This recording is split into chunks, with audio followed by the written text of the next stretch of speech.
Dal 1 gennaio 2019 le dighe del Coghinas, dell'Alto Flumendosa e del Taloro tornano sotto l'egida della Regione e le strutture, come previsto dalle delibere della Giunta Pigliaru, saranno gestite dall'ENAS, l'ente acque della Sardegna. Il nuovo regime è stato illustrato stamattina nel corso di una conferenza stampa, cui sono intervenuti il governatore Francesco Pigliaru, l'assessore regionale ai lavori pubblici Edoardo Balzarini e l'amministratore unico di ENAS Giovanni Sistu. Sono delle scelte strategiche che questa legislatura, già nel 2014, ha avviato. La precedente iniziativa dell'assessore precedente Manichedda aveva portato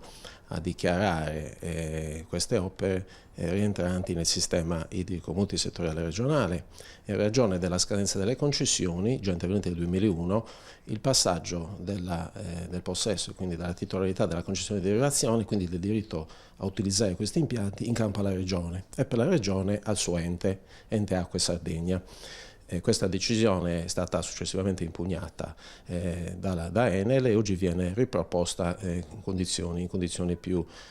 fondate. Indipendentemente dal rischio è un diritto che deve essere esercitato dalla Regione Sardegna in applicazione di norme vigenti, quindi non guardiamo al rischio o alle conseguenze di questo fatto, è un'azione da fare perché è giusto farla e perché a valle di questa decisione c'è l'utilizzo di impianti che completano, dicevo, una strategia di governo ottimale delle acque e del suo sfruttamento. Sono acque della Regione Sardegna